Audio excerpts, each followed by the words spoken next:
Hey guys, I'm Lex, And I'm Trex. and this is Exploration Unknown. The greatest prison that people live in is the fear of what other people think. What happened to me as a result of all the ridicule I went through is that I stepped out of the fear of what other people thought. Hi guys. Today we are going to be talking about string theory. String theory is crazy. And back in time, if you thought this, you were crazy. But now it is coming out that string theory could be even more possible than anything we ever thought of. String theory proposes that the fundamental constants of the universe are one-dimensional strings. All right. And it's one-dimensional strings rather than like point-like structures. Or my bad, particles, which is structures. What we perceive as particles are actually vibrations in loops of strings, each which of its own character's frequencies. Now, I'm gonna put that in simple terms. String theory states that everything in our universe is made up of tiny vibrating strings. These strings are one dimensional objects that are identical to one another. Every fundamental particle that we know, such as electrons, quarks, photons, gluons, etc., are made up of these strings. So basically, us, this table, the cell phone, everything is made up of vibrations of strings. Huh. I honestly had no idea that that's what it was. Yeah, I thought it was something totally different. Yeah, I like in my mind, I was thinking string theory is like a theory about how every single thing in the universe is connected. It is by strings. But Everything is connected by vibrating strings. I was thinking more of like how every thing, like object or person or animal, like how I was thinking it was more of like a how we all have something to do with one another, not like the scientific way of it. Kind of like how you use a hammer to put in a nail and a screwdriver for a screw. Like that's what I was thinking.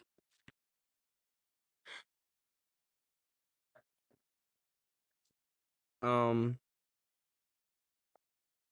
so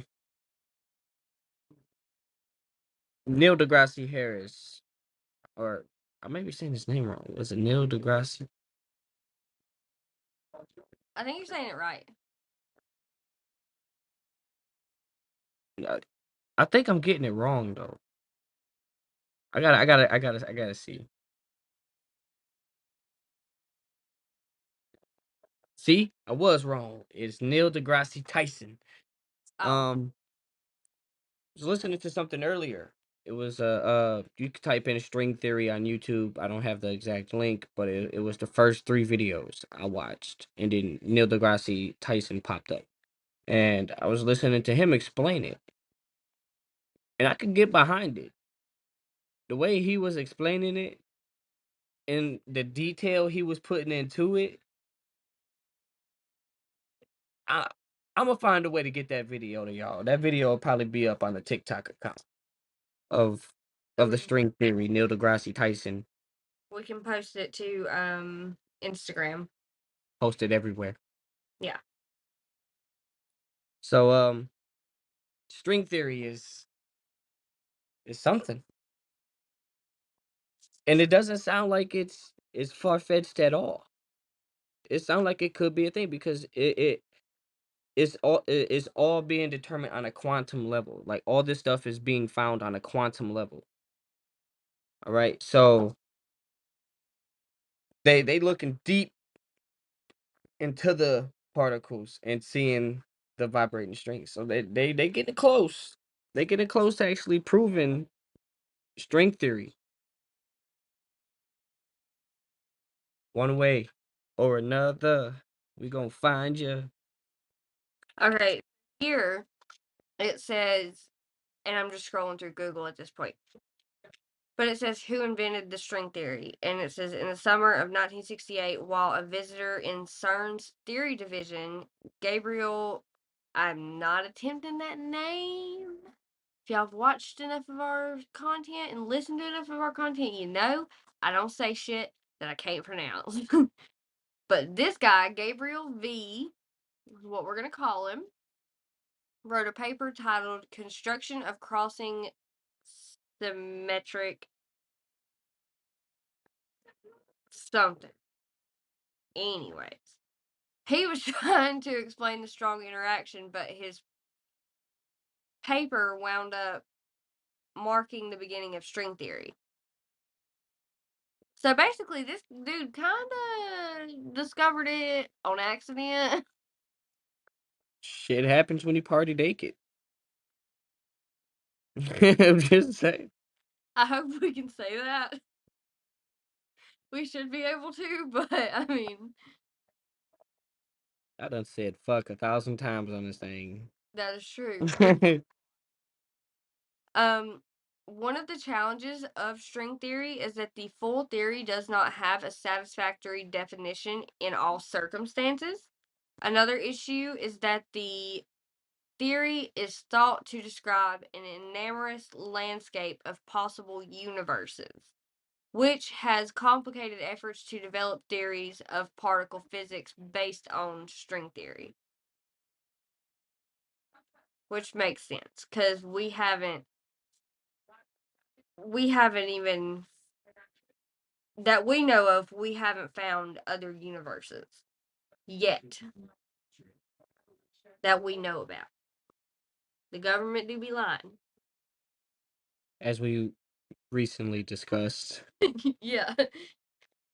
That needs to be on one of our t-shirts. The government do be lying. Super asymmetry. What is that?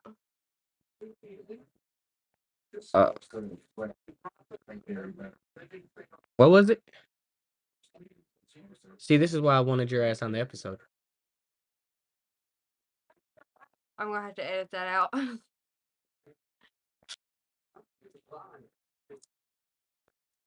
It's a blooper. But so when super asymmetry, I don't know what that is. I gotta Google it real quick. But it was brought up to me. Okay, well, while you do that, there are 5 types of string theory. Type 1, Type 2A, Type 2B, SO32, I don't know how to say that word, and E8X, don't know how to say that word. But if you if you want to know, just Google what types of string theory is there, because your girl's not going to be much help with these big ass words. It's a miracle I graduated high school, y'all. Like,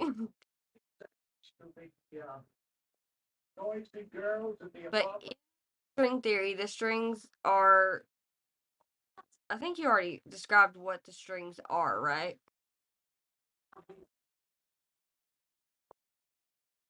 You can touch base. Okay. In string theory, the strings are fundamental objects and cannot be made of anything. However, the strings of string theory, like more general extended objects, the membranes in brain theory, can be considered to be made of more fundamental point-like objects, which is what he said.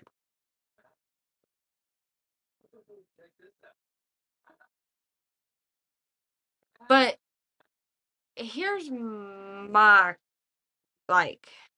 question with string theory. So if everyone and everything is somehow connected through these strings, how is it that there's complete differences in everything? Like, we're humans. This is a computer. This is a desk. How are we connected? Through tiny vibrations of strings. Okay. But I need deeper thoughts on this. I need this to go more in depth. All right. So, say you got a piece of paper, right? Piece of paper. In this Okay. case, an envelope. So, this envelope is doing all of this shit, right? It's doing all this, it's wiggling and it's vibrating, it's doing this fucking thing. And then it hits something. Boom. Out come shit turds like us and elements of life. You know what I'm saying? Like, not elements, I don't know. I don't know. I'm not a damn scientist, Lex. I was You said you wanted something deeper. I thought I was getting somewhere and it just didn't go nowhere. You're the science guy here. I mean, I'm a science guy, but to a degree, this is way past anything that I've ever learned. I found it. Okay. String Theory for Dummies cheat sheet. Okay.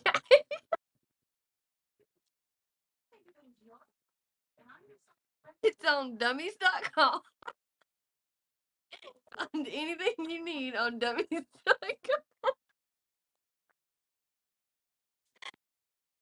But it says string theory, often called the theory of everything, is a relatively young science that includes such unusual concepts as superstrings, brains, and extra dimensions. Scientists are hopeful that string theory will unlock one of the biggest mysteries of life, or mysteries of the universe, namely how gravity and quantum physics fit together.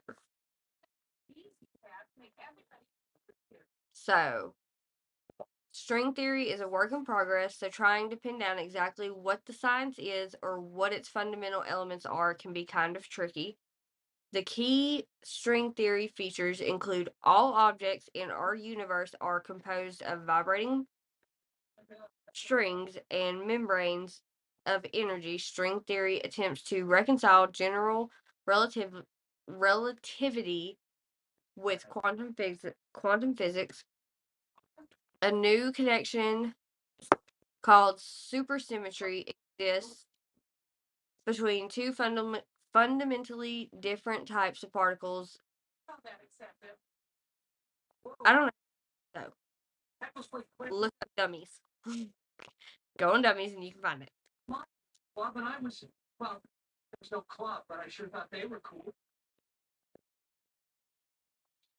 Trex, you ain't saying a whole lot this episode. I'm looking up for dummies. Huh. Okay, this is a list of key events in string theory. 1968, Gabriel V. See, full circle. We came back to him. He originally proposes the dual resonance model. In 1970, string theory is created when physicists interpret Gabriel V's model as describing a universe of vibrating strings. Supersymmetry is incorporated, creating superstring theory, which is in 1971. 1974, string theories are shown to require extra dimensions, and objects similar to the gravitron gravi- blah, blah, blah, graviton is found in superstring theories. 1984, the first superstring revolution begins when it's shown that anomalies are absent in superstring theory. 1985, heteric string theory is developed. I'm not saying that name, but something manifolds are shown to compacify the extra dimensions. 1995, Edward Witten proposes M theory as a unification of superstring theories, starting the second superstring revolution. Joe, don't know how to say that name, so Joe P. shows brains are necessarily included in string theory. 1996, string theory is used to analyze black hole thermodynamics, matching earlier predictions from other methods. And 1997, Juan M. shows how it is possible to realize the holographic principle in string theory, which relates theories with gravity and theories without gravity living in one dimension. It says dimensionless, but I don't know why it says less. So whatever dummy wrote this, Is the yes. So string theory has gone through many transformations since its origins in 1968, when it was hoped that the model of certain types of particle collisions. It initially failed at that goal, but in the 40 years since, string theory has developed into a primary candidate for a theory of quantum gravity. It has driven major developments in mathematics, and theorists have used insights from string theory to tackle other unexpected problems in physics. In fact, the very presence of gravity within string theory is an unexpected outcome. Predicting gravity out of strings, the first and foremost success of string theory is the unexpected discovery of objects within the theory that match the properties of the graviton. Graviton, my bad. Uh, these objects are a specific type of closed strings that are also massless particles that have spin of 2, exactly like gravitons. To put it in another way, gravitons are a 2-spin massless particle that under string theory can be formed by a certain type of vibrating closed string. String theory wasn't created to have gravitons. They're a natural and required consequence of the theory. I don't even know what the fuck that means. One of the greatest problems in modern theoretical physics is that gravity seems to be disconnected from all of the other forces of physics that are explained by the standard model of particular physics. String theory solves this problem because it's not only includes gravity, but it makes gravity a necessary byproduct of the theory.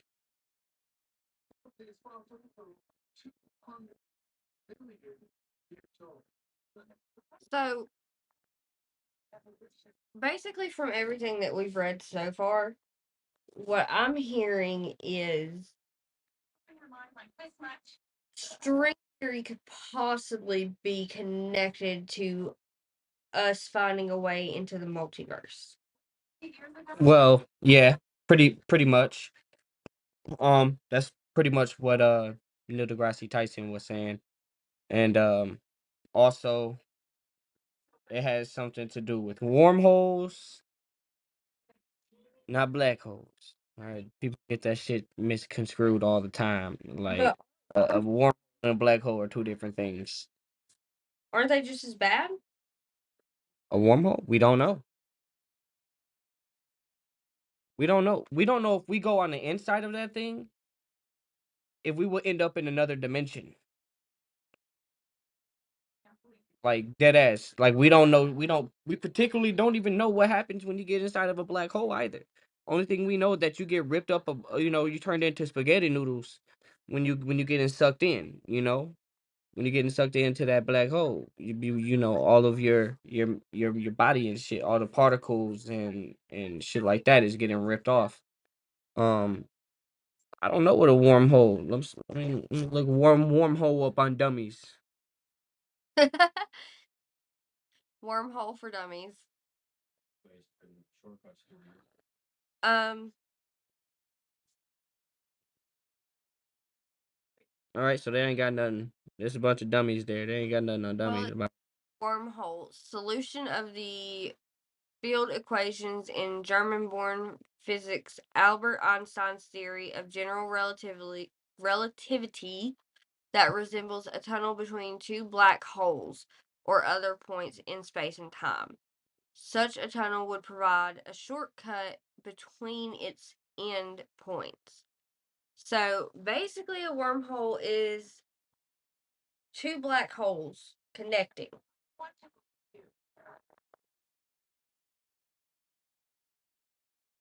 So I wonder if, like, okay, so if a black hole pops up, that's supposed to, like, wipe everything out, ain't it? Supposedly. But if they're connected, you can go through them. Somewhere in science, it says that every solar system, or no, every galaxy, like our Milky Way, has a supermassive black hole in the center of it. I should have paid attention more in school. That's Ours what is dormant, though, they say. Our black hole is dormant. It's not active. Which, how the fuck does a black hole go dormant? did it just like wake up one day and be like, I'm gonna let y'all live. I just Yep. don't want to fool you guys into non-existence no more. Like, Thought about it. Just didn't seem like the best idea. I'm gonna let you guys play it out for a little while, see how it goes. If you keep yeah. fucking it up, then I mean, you know. But we never know, man. Like, I always suggest to send a fucking GoPro or something in there and see what happens. If it dematerializes and materialize into another point in space and time, or in another fucking dimension, you will see it, right? Like like Here's my question. Would we be able to get something like that to it and keep contact? I mean, if we have all these satellites in outer space and we have like space stations out there and shit, I truly feel like there's a way that we would be able to, like the Mars rover thingy, the little robot, the cute little thing that rolls around on Mars and lets you see shit, that we can make one of those for the black hole where we can keep in contact with it and then but just what if it's traveling super far? You know what I'm saying? Like it'll take, like, say it does send back data, right? Or something that lets us know that it materialized again. Ain't no telling. Like we got those two probes that I told you about on the exoplanet episode that they sent out, and one of them is actually still sending back data like 50 something, like 40 something years later. Like it's fucking crazy. It takes almost a month or so for that data to get sent back. So by the time, god damn, would y'all stop sending me? So when it's super far, it takes a long time for that message because they send it by lasers. The messages get sent by lasers. So if we have no way to get those lasers even reflected back through the hole, back to, like, even if you had like a station or something hovering around, or find some way to latch on to the black hole without getting sucked in and just orbit around it, I don't think that's like possible right now, and probably won't be possible for a very long, because we truly don't understand what we're getting ourselves into in the first place. So we can't think or even fathom what to do or how to do it to get to that point, because that we don't know what we're getting ourselves into. that makes sense. I personally think it would be really cool Fuck yeah. if we got to see that in our lifetime. Do I think we're gonna get to see that in our lifetime? Probably not. I'm not But gonna. I don't know, dude. We do got Elon Musk, and that dude be after it. That's what I'm saying.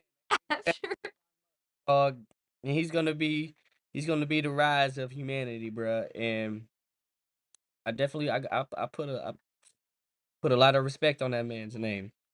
like honestly, I've watched plenty of like videos of podcasts and stuff with Elon Musk on it.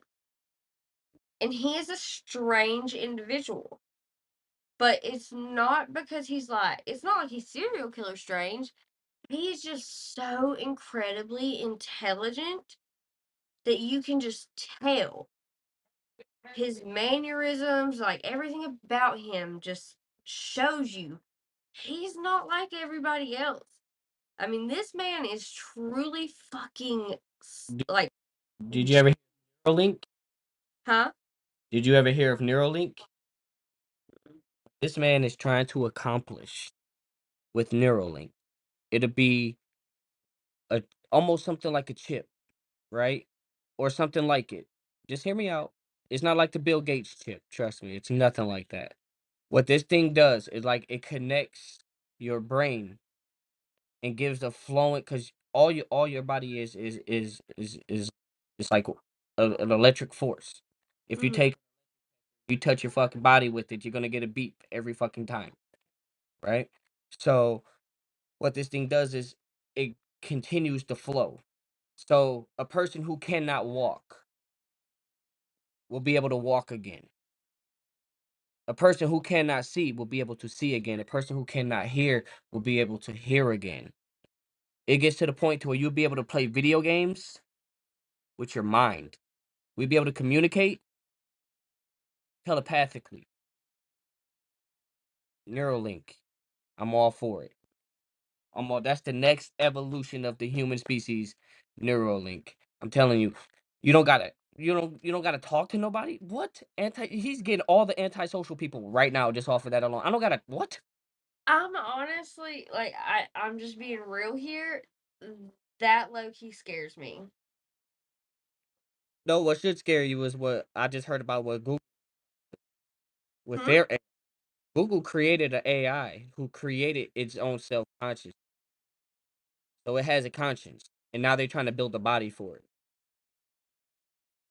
It's gonna be iRobots up in this bitch. What Elon Musk is doing is helping humanity. What Google is trying to do is what we see in every fucking robotic movie ever since the beginning of movies that was created about robots is that they're gonna fucking take over. At least we're putting shit inside of us to advance us, not putting shit out there that's gonna destroy us. Whenever they see fucking fit, they're gonna be able to log into anything, dude. Like you're made this thing 100 times smarter than us. Yeah.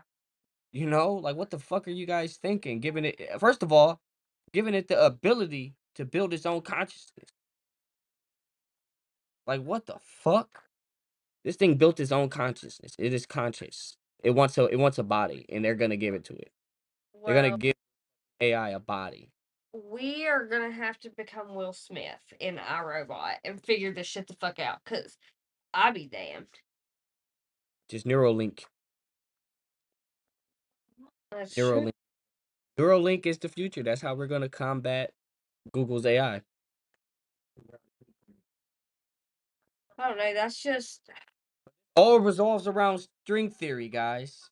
It's all these vibrations. All right, it's all vibrations. Everything we talking about now is due to string theory. it sounds like we're just getting off on tangents. And we kind of are. We kind of are getting off on tangents. But it's tangents that pertain to string theory. So, but honestly, I think that is all I have for this one. Yeah, me too. Because I mean, we can't there's really nothing we can go into because like we said multiple times throughout this video, it's still in development. They are still working on it. They're still trying to figure it out and we gave you what they have right now. We all we can do is wait and see if more shit comes out. And I mean, if they end up with more discoveries on this, we can do a part 2. So, you guys can let us know if you want a part 2. Big Oh, fat. and while we're here, I want to shout out the people on YouTube. that are commenting and liking our YouTube videos. Can't remember his name. I can't remember his name. But it was the Chris Benoit episode. He gave so much feedback and interacted with the post. And we just want you to know we greatly appreciate it. We genuinely appreciate that. Yes. And if you can, on this episode, drop your TikTok. Yes. Drop your TikTok. We'll give you a follow. At the end of each episode now, I'm going to have a picture up that has all of our socials on it, so I don't have to plug it every episode. So. But still follow on everything. Halloween time is coming up. So I think October should be very spooky. Yeah, guys, let us know what you want from October, because we could make it good. And it doesn't even have to just be conspiracy theories or science. Like, just tell us what you want and we'll give it to you if we can. Yes. You're Big fact. Big All right, facts. guys. Also remember, No one's in control. And it's only when you do it that you realize what a prison you lived in before. And what it gave me was a personal understanding of how easy it is for a few to control the many.